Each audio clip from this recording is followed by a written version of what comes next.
사랑과 평화가 함께하는 가톨릭 한마당.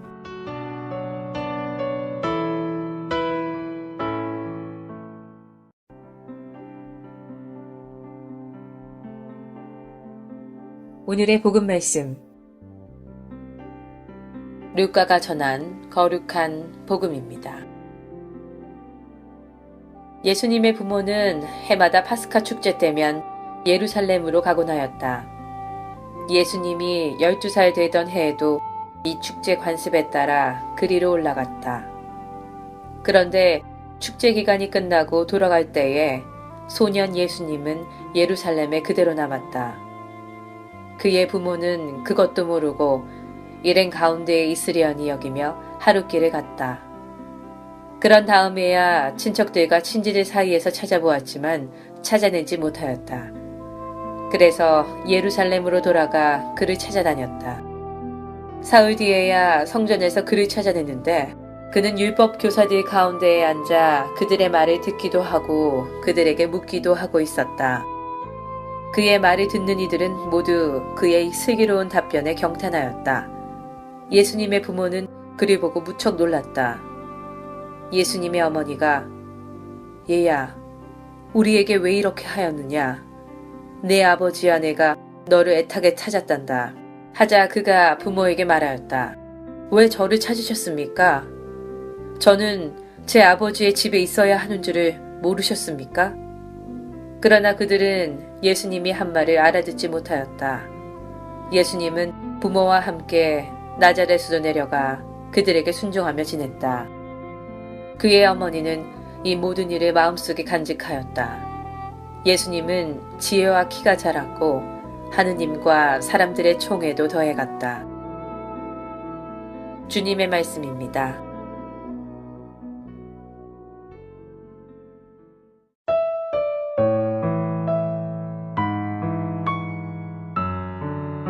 오늘의 말씀, 순교자 성당 김두진 신부님의 말씀입니다.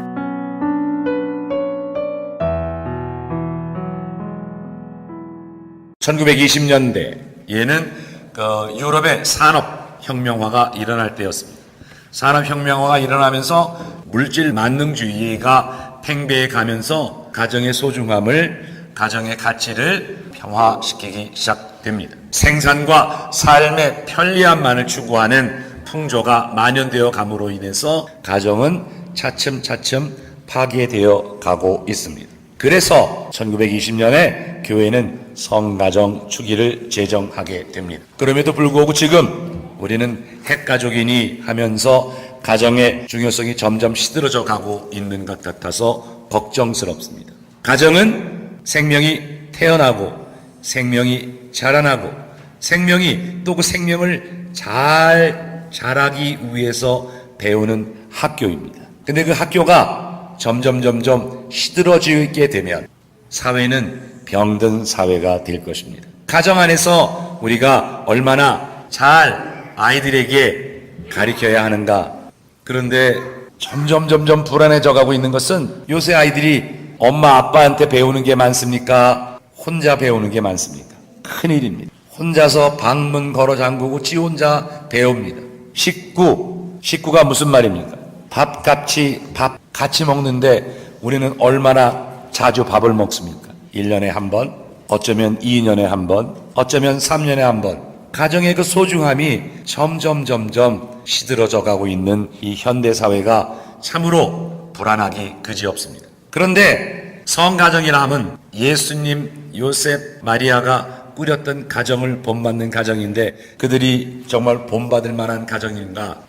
요셉은 목수였습니다. 목수는 그 당시에 일용직이었습니다. 그러니 얼마나 가난하게 살았겠습니까? 또 부부간의 금술 좋았을까요? 안 좋았을까요? 좋았을 것 같지요? 성인들이니까. 그런데 생각해 보세요.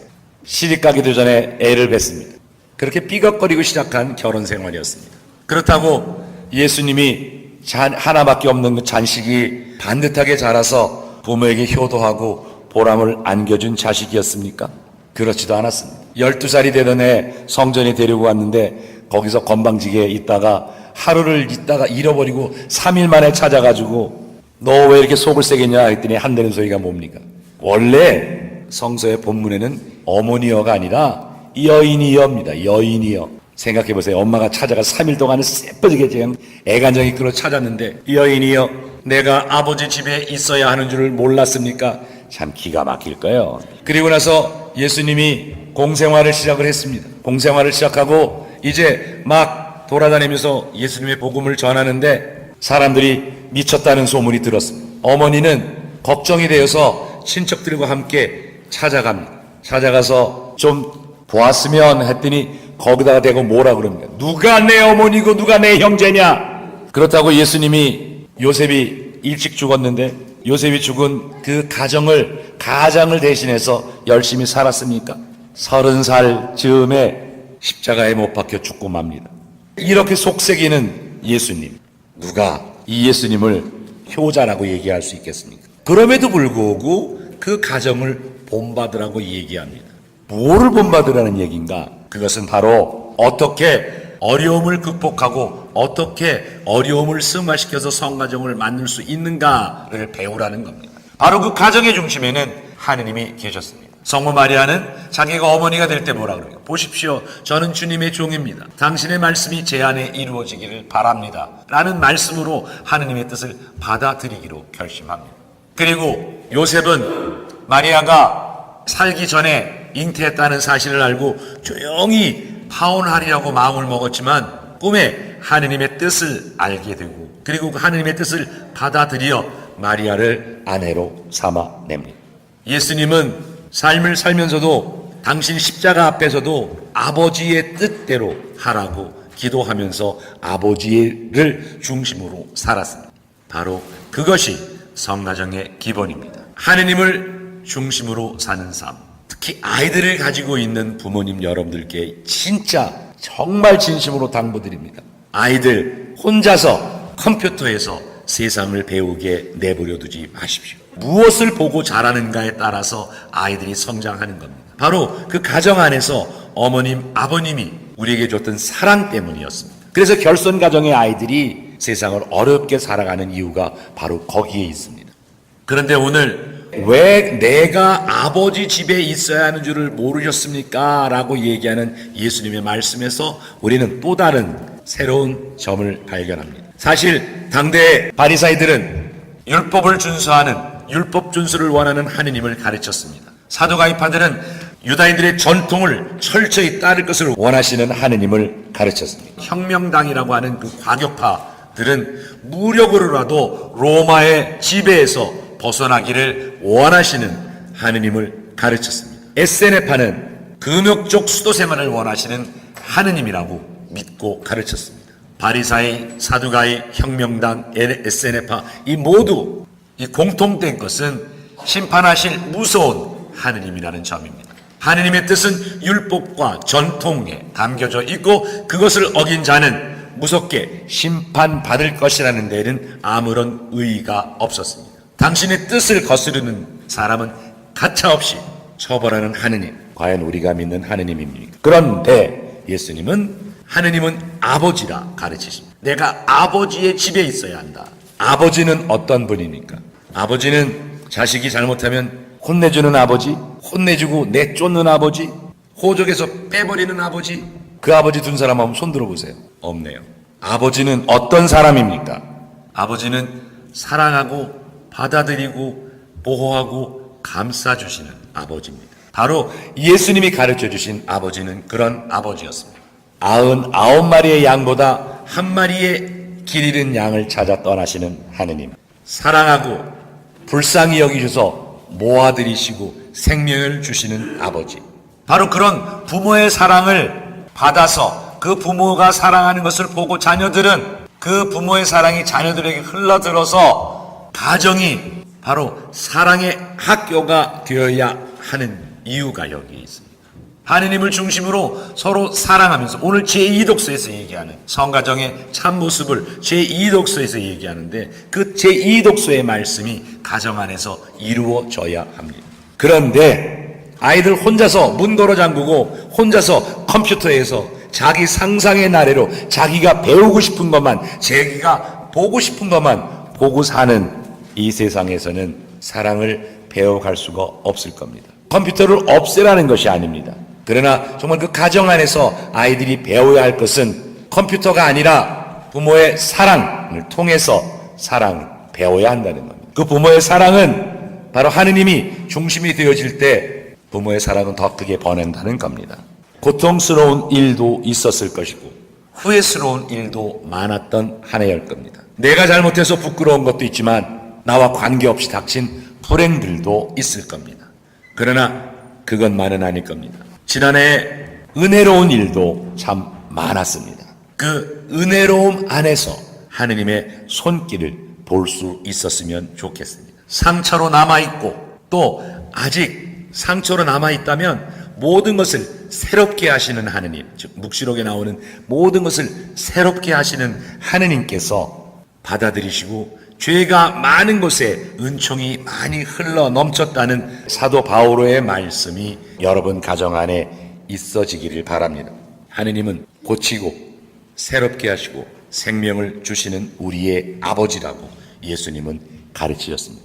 행여 제가 목소리가 커서 여러분들에게 준 상처가 있다면, 여러분 마음에 아직 남아있는 앙금이 있다면 그 앙금들을 하느님께 바쳐드리고 싶습니다. 하느님의 자비가 우리 모두를 새롭게 할 수 있도록, 하느님의 사랑이 우리 모두를 새롭게 할 수 있도록, 그리고 우리의 잘못 안에 하느님의 은총이 흘러넘쳐 있게 되어지기를 기도하고 싶습니다.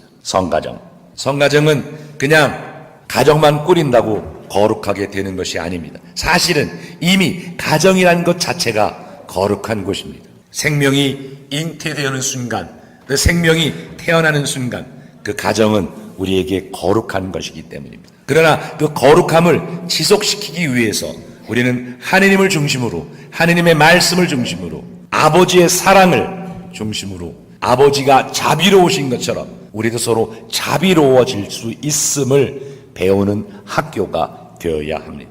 제발 아이들이 혼자서 배우는 컴퓨터에 의해서, 혼자서 배우는 세상에서 어리석음으로 지혜가 쌓여지지 않도록 여러분, 우리 모두가 이 가정 안에서 하느님의 말씀 안에서 참 사랑을 배워갈 수 있도록 우리 서로 사랑을 살아가고, 또 사랑을 위해서 서로 용서하고 참아주고 받아주는 그런 가정이 될 수 있도록 열심히 기도하고 살아갑시다.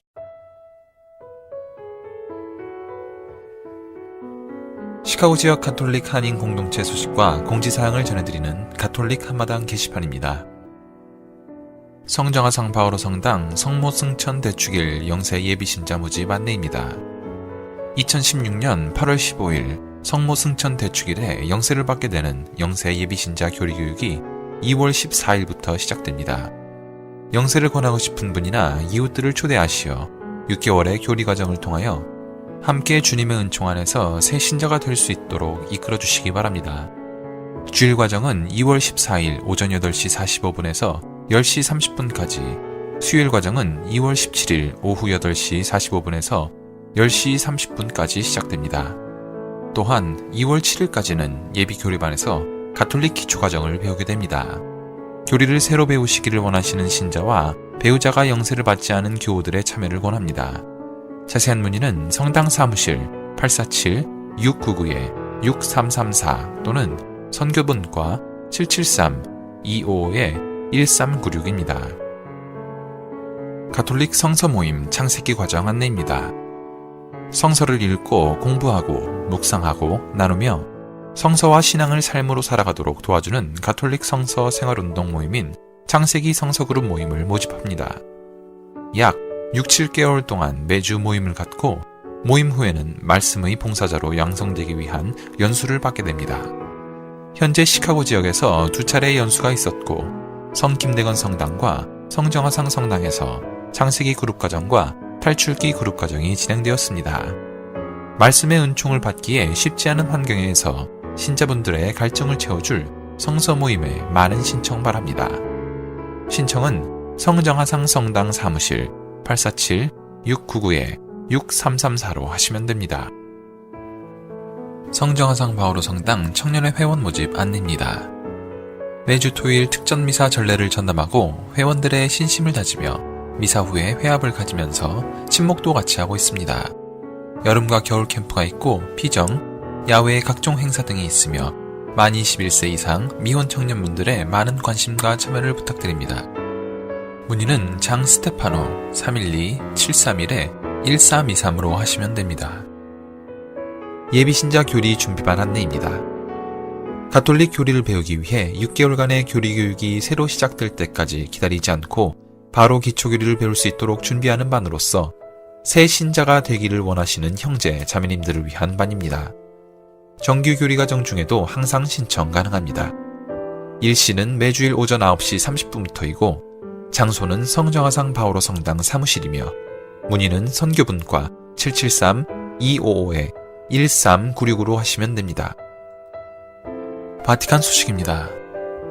프란치스코 교황은 성탄 메시지를 통해 아기 예수의 탄생이 우리에게 희망과 평화를 가져다 줬다고 강조했습니다. 또한 인류애라는 그분의 은총을 통해서 이 세상이 맞닥뜨리고 있는 가장 어려운 난제도 평화롭게 해결할 수 있을 것이라고 피력했습니다. 교황은 12월 25일 성탄절 메시지인 우르비 엣 오르비, 로마와 온 세계를 전했습니다. 그는 오직 주님의 은총만이 우리 마음에 깃든 여러 형태의 악에서 인류애를 풀어주실 수 있고 주님이 태어나신 곳에 평화가 태동한다면서 평화가 있는 곳에 더 이상 증오와 전쟁이 설 자리는 없을 것이라고 전했습니다. 이날 성 베드로 광장에는 삼엄한 경비에도 불구하고 5만여 군중이 모였으며 대부분 축제 의상을 입고 바티칸 악단이 연주하는 음악에 맞춰 춤을 추는 등 흥에 겨운 모습을 보였습니다. 하지만 경찰과 대테러 요원들의 모습에서 폭력과 극단주의로 크게 흔들리는 세계의 모습을 짐작할 수 있었습니다. 이어 교황은 이스라엘과 팔레스타인이 평화협정을 체결해 오랫동안 이 지역에 좋지 않은 영향을 줬던 분쟁이 종식되기를 기원했습니다. 교황은 또 시리아와 리비아에서 체결된 합의안이 오랫동안 내전에서 시달렸던 두 나라에서의 분쟁을 끝낼 수 있기를 기도하며 국제사회에서 이라크, 예멘, 콩고, 부룬디, 남수단, 우크라이나 등에서 벌어지고 있는 잔악행위를 끝내달라고 호소했습니다. 이번 성탄 메시지에서 교황은 테러 희생자들도 잊지 않았습니다. 교황은 이집트 상공에서 희생된 러시아 여객기 탑승자와 베이루트와 파리, 말리, 튀니지에서 벌어진 테러로 인한 희생자들을 위해 기도했습니다. 또한 신앙 때문에 박해받는 이들도 기억하며 이들에게 아기 예수님께서 위로와 용기를 줄 것이라고 덧붙였습니다.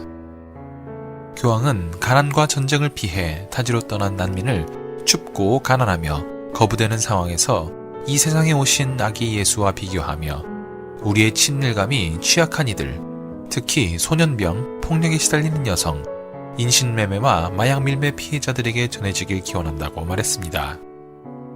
이어 교황은 그리스도의 탄생은 우리 삶에서 무엇이 가장 중요한지를 일깨워준다고 지적했습니다. 그는 소비주의와 향락주의, 부와 사치, 외모지상주의와 자아도취에 빠진 우리 사회에서 아기 예수는 우리가 냉정한 판단을 하도록 일깨운다면서 우리는 가장 중요한 것이 무엇인지 관찰하고 이를 실천하며 간소하고 균형 잡히며 일관된 삶을 살아야 한다고 말했습니다. 지금까지 가톨릭 게시판 시간이었습니다.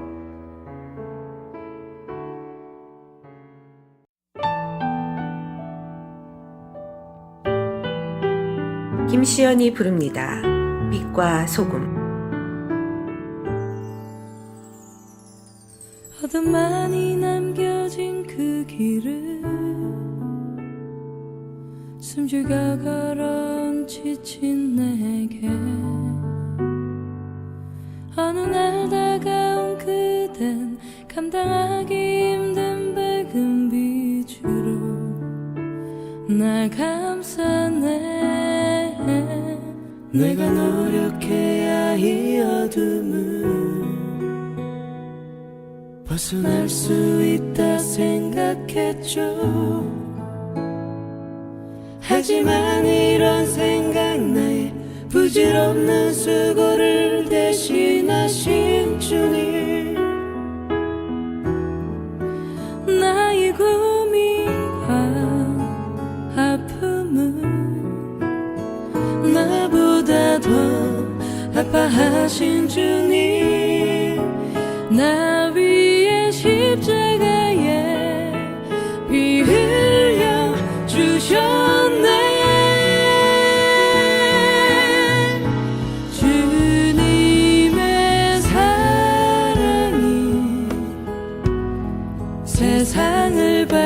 주었네.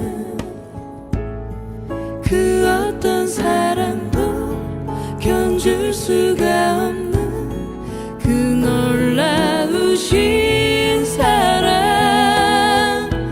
한 줄기 빛되어 한 줌의 소금이 되어 스스로를 태우신 스스로를 녹이신 주님의 은혜 놀라운 사랑 갚을 길 없어라.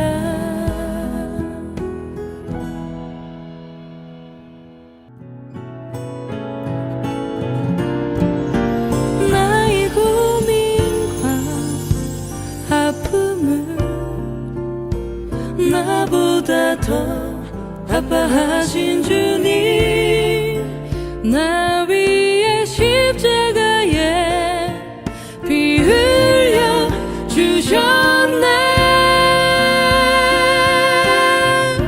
주님의 사랑이 세상을 밝혀주었네. 그 어떤 사랑도 견줄 수가 없는 그 놀라우신 사랑. 한 줄기 빛되어 한 줌의 소금이 되어 스스로를 태우신 스스로를 녹이신 주님의 은혜 놀라운 사랑 갚을 길 없어라.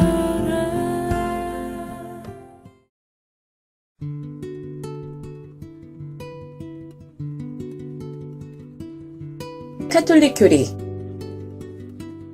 죄를 용서받는 고해 성사에 대한 설명을 듣기 전에 먼저 성서에 나타난 그리스도의 용서에 대해서 말씀해 주세요. 하느님께서는 예수 그리스도를 보내셔서 이 세상을 당신과 화해시키시고 십자가의 피로 천상천하의 모든 것을 평화롭게 이룩하시어 당신의 자비를 드러내셨습니다. 예수께서는 사람들을 죄의 멍에에서 해방시키시고 어둠 속에서 광명으로 부르기 위해 사람들과 함께 사셨고, 회개하고 이 복음을 믿어라 하며 참회를 요구하는 말씀으로 당신의 지상 사명을 시작하셨습니다. 또 예수님은 사람들에게 죄를 버리고 마음을 다하여 주님께 돌아오라고 권고할 뿐 아니라 죄인들을 받아들이고 성부와 화해시키셨습니다. 또한 병자들을 고쳐주심으로써 죄를 사하시는 당신의 권한을 보여주셨고, 마침내 그분은 우리의 죄를 사하시기 위해서 십자가에 죽으시고 우리를 하느님과 올바른 관계에 놓아주시기 위해 부활하셨습니다.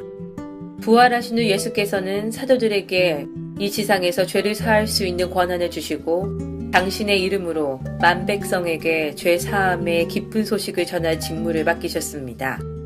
이렇게 그리스도께서는 당신의 사랑과 자비의 은총으로 약한 인간의 죄를 언제나 용서해주고 계십니다. 고해 성사는 어떤 성사인가요? 고해 성사는 성체 성사를 받아 하느님의 자녀가 된 우리가 하느님의 생명을 죄 때문에 잃었을 때 인간의 회심과 하느님의 용서로 잃었던 생명을 다시 회복시켜줍니다.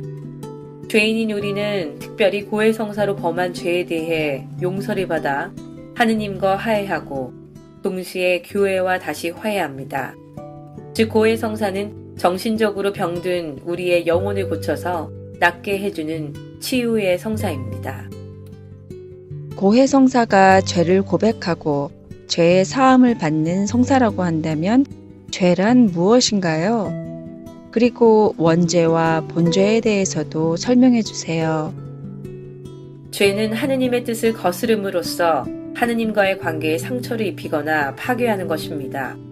아담에 의해서 인간이 본래의 거룩함과 의로움을 잃은 죄의 상태가 인간 개개인에게 전해 내려옵니다. 이 죄의 상태를 원죄라고 하고, 원죄를 가진 인간 각자가 스스로 범한 죄를 본죄라고 합니다. 즉 우리가 세례를 통해서 하느님과 맺은 사랑의 관계에 상처를 주거나 파괴하는 행위를 죄라고 합니다.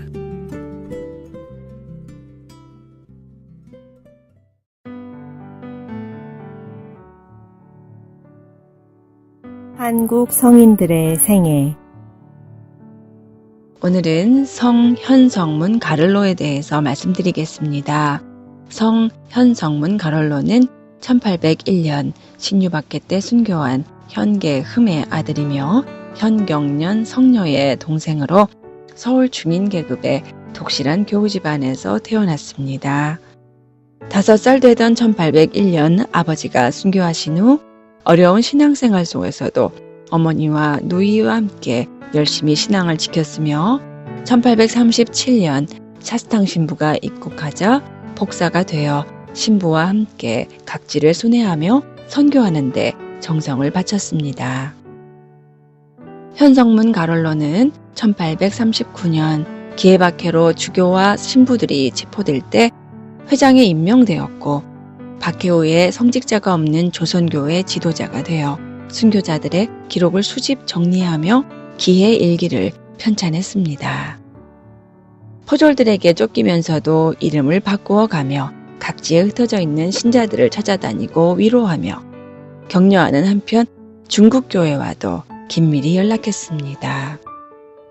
그 뒤 1846년 5월 김대건 신부가 입국한 지 얼마 안 되어 체포되고 병호 박해가 일어나자 신부의 처소에 남아있던 여교우들을 새 집으로 피신시키고 자신도 그 집에 숨어 있다가 7월 11일 정철렴, 이간난, 김이미, 우수림 등과 함께 체포되었습니다. 체포된 뒤 형벌과 고문은 그다지 심하게 받지 않았다고 하며 꽤 우대를 받았지만 사형 선고를 받는 순간까지 함께 갇힌 교우들을 위로하고 격려하면서 회장의 본분을 다했다고 합니다. 현성문 가를로는 9월 19일 새남터에서 군문 효수형을 받고 순교하여 1801년에 순교하신 아버지, 1839년에 순교한 아내와 아들과 누이와 함께 온 가족이 순교라는 더할 수 없는 영광을 얻어 천국의 한없는 평화를 누리게 되었습니다. 성현성문 가롤로와 한국의 모든 순교자시여 저희를 위하여 빌어주소서.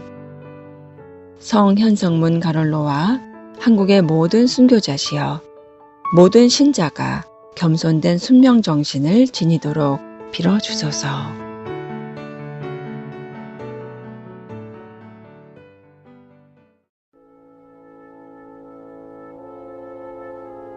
(365일) 당신을 축복합니다.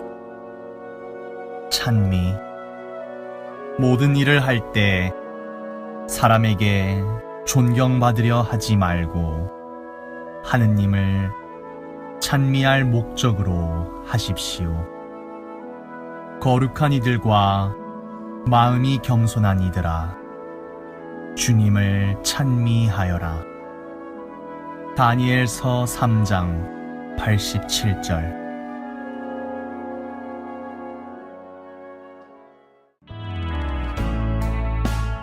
지금까지 시카고 지역 4개 한인 성당 제공 가톨릭 한마당이었습니다.